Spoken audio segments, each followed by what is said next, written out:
merci beaucoup Omar donc damay sant bu baax a baax yàlla di sant yonent bi sallallahu alayhi wa sallam vraiment di sant aussi ñi nga xam ne ñoom laa fekk si tey te ma mën ci tudd Guèye Bamba Lo ak Serigne Moudou mi nga xam ne ñooy suñu kilifa mais di sant tam aussi jigéen ñi waaw léegi nag xam nga ndimbal da nga ci fekk loxo borom ku ñii dañu nab bi dal jàng jotee dañu dal jàng ku ne xam na ni ku nekk mën nga cere ak li ci ànd yëpp ci wàllu agroalimentaire mais ñoom lu war a mat ay at yu xaw a gudd ci ginnaaw ñëw nañu taxaw ànd ak seen leader muy monsieur Guèye Bamba Lo moom it mu takk ndiggam fexe ba ñu daje ak chambre de métier ñun itam ñu def lu mel noonu ak suñu relation ak chambre de commerce ñu fexe ba defal leen formation bu toll nii ñu mën a xam li ñuy def mën ko normaliser mën a quantifier seeni wàllu qualité bi ba nga xam ni li ñuy liggéey dina mën a nekk lu am solo léegi nag loolu boole woon nañ ci itam moom mii moo jëloon matuwaay yi ci war pour financer seen wàllu formalisation ba nga xam ni amoon nañ seen ay carte professionnelle mais en même temps formalisé woon nañu ci wàllu am seen registre de commerce def nañ seen déclaration existence am seen NUNEA léegi nag kon suñ demee ba moment bi ñu dem ba taxawal unité de production bu toll nii vraiment ci bootu woon ci chambre de métier naka jekk ak chambre de commerce dana am solo ñu nit ñu ñëw tey indi suñu touche personnel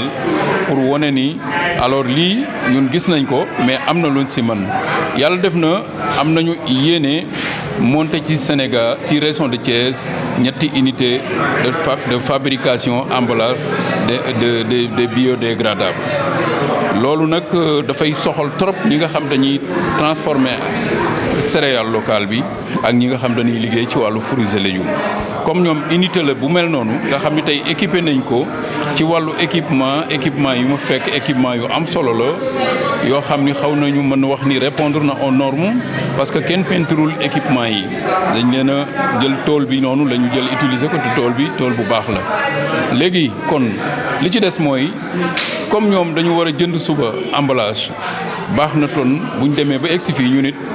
ci responsable bi nga xam séq nañ ko ak ba réussir au Sénégal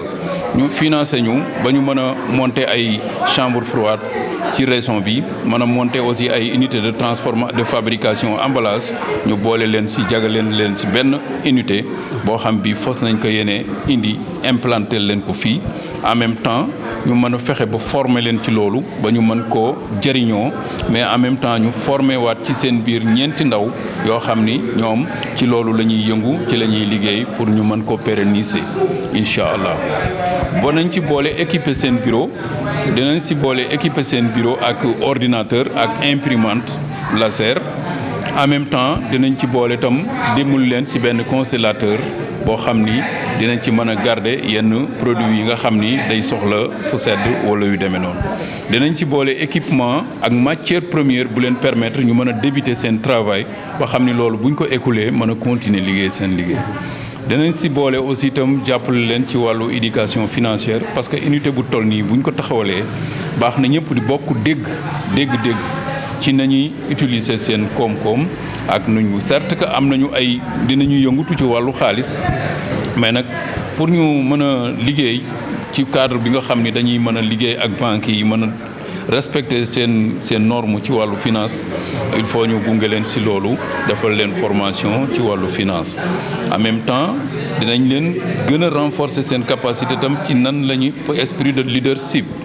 nga xam ni tey dinañu mën di taxaw di défendre seen bopp xam nga tey ñun ñii ñu ngi taxaw léeg-léeg Guèye Bamba ñëw taxaw leen défendre leen mais avec Ndella ak ñeneen ñu mel ni moom mën nañ ci former ñoo xam ni dañ mën a taxawal seen bopp di laajal seen bopp seen yitte te muy nekk loo xam partenaire di koy mën a dégg mu nekk lu crédible loolu ay formation la laaj aussi bëgg nañ leen defal loolu yëpp nag man maa jël engagement fas ko yeneen def vraiment ngeen xam ni lu may defal sama bopp la parce que ñii bu ñu avancé man mooy tax sama mission ma mën a teg sama bilan suba wane ni defoon nañ lii defe naa ni loolu mooy objectif bi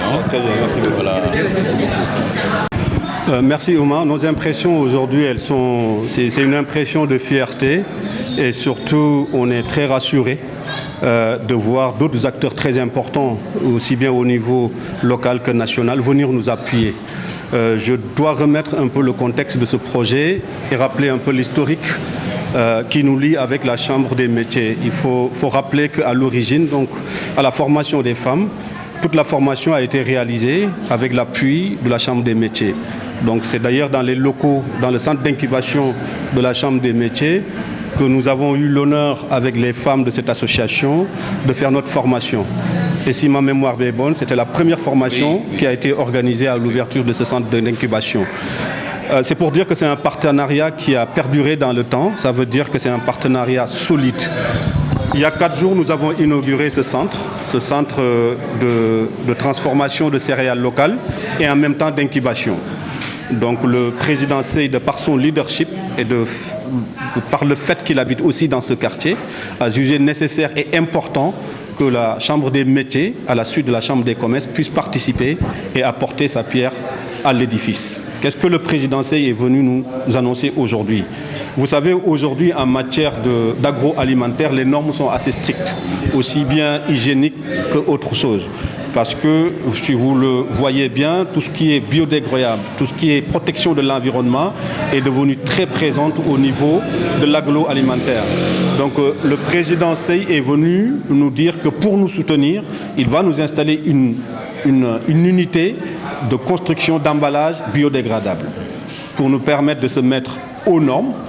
Il ne va pas tout simplement nous installer cette unité, il va aussi former des personnes, une dizaine de jeunes qui vont apprendre ce métier de fabrication d'emballage biodégradable.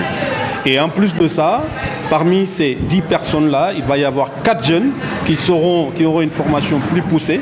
et qui feront de la fabrication d'emballage un métier. Il ne s'arrête pas là, il va doter aussi de ce centre d'un congélateur pour nous permettre de conserver les produits, puisque nous travaillons dans des produits qui sont rapidement périssables. Et ensuite, il va nous installer une imprimante laser pour nous permettre d'imprimer nos labels sur nos emballages, et puis un ordinateur. Donc tout ça pour accompagner ces femmes. Et au-delà de ça, la Chambre des métiers va nous accompagner sur la formation des femmes en termes de leadership,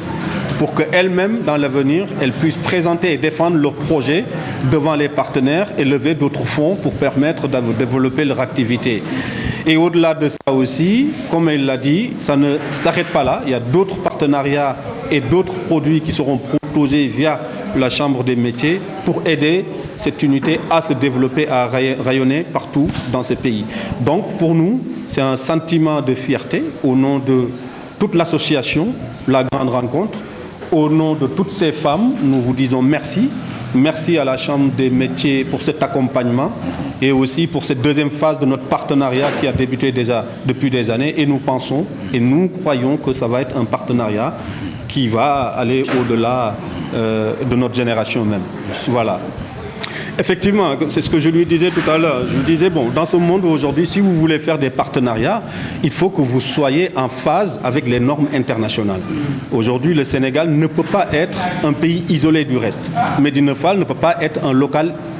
isolé du reste. Donc, tous les organismes, toutes les organisations ou les entreprises sont obligées de respecter ces normes-là. Et GIA Delmas en fait partie. Donc, GIA Delmas est une entreprise qui est très, très sensible par rapport à tout ce qui est respect et protection de l'environnement. Et dans le cadre de notre démarche RSE, effectivement, avoir une unité qui va fabriquer des emballages biodégradables ne fait que renforcer la volonté de GIA Delmas d'accompagner ces femmes. Voilà. Merci.